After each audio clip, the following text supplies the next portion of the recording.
বিশ্বকাপ ফাইনাল মাঠে লড়বে আর্জেন্টিনা ও স্পেন, তবে মাঠের বাইরের আলোচনা একেবারেই ভিন্ন। সামাজিক যোগাযোগ মাধ্যমে অনেকেই ম্যাচটিকে দেখছেন ইসরায়েল বনাম ফিলিস্তিনের প্রতীকী লড়াই হিসেবে, কারণ দুই দেশের সরকার, তারকা ফুটবলার, এমনকি সমর্থকদের অবস্থানও গাজা যুদ্ধ ইস্যুতে সম্পূর্ণ বিপরীত। বিশ্বকাপের ট্রফি জয়ের লড়াই, একদিকে আর্জেন্টিনা, অন্যদিকে স্পেন। কিন্তু কিক অফের আগেই হাই ভোল্টেজ এই ম্যাচ নিয়ে ছড়িয়েছে ভিন্ন বিতর্ক। ম্যাচটিকে কেবলই মাঠের খেলা মানতে নারাজ অনেকেই। তাদের ভাষ্য, এই খেলা এখন রাজনীতি আর কূটনীতিরই বড় মহড়া। অনেকের মতে এটি যেন ইসরায়েল বনাম ফিলিস্তিনেরই প্রতীকী লড়াই। এমন হাইপোথিসিসের বড় কারণ দুই দেশের রাজনৈতিক অবস্থান। 2023 সালে ক্ষমতায় আসার পর প্রেসিডেন্ট হ্যাভিয়ার মিলেই আর্জেন্টিনাকে ইসরায়েলের অন্যতম ঘনিষ্ঠ মিত্রে পরিণত করেছেন। প্রকাশ্যে নিজেকে সবচেয়ে বড় জায়নবাদী প্রেসিডেন্ট হিসেবে ঘোষণা দিয়েছেন।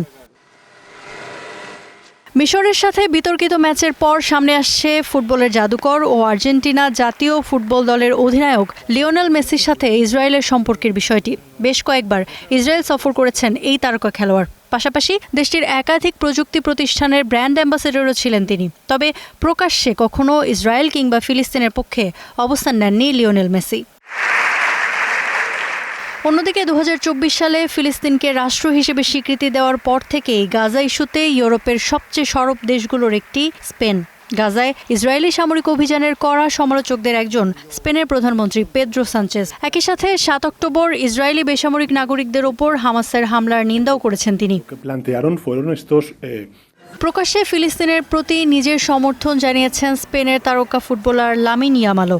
লা লিগা জয়ের উদযাপনে ফিলিস্তিনের পতাকা উড়িয়ে গাজার মানুষদের পক্ষে নিজের অবস্থানের জানান দেন তিনি। স্পেন আর্জেন্টিনার খেলা ঘিরে যখন সামনে আসছে বিশ্ব রাজনীতি আর কূটনীতির জটিল সব সমীকরণ, তখন একে নিছকই ইহুদি বিদ্বেষ বলে উড়িয়ে দিতে চাইছে ইসরায়েল ভিত্তিক বিভিন্ন থিঙ্ক ট্যাঙ্ক। তাদের ভাষ্য, বিশ্বকাপের মতো বৈশ্বিক আসরকে ব্যবহার করে সামাজিক যোগাযোগ মাধ্যমে ছড়ানো হচ্ছে ইহুদি বিদ্বেষী ষড়যন্ত্র তত্ত্ব। ইফাতিরা, স্টার নিউজ।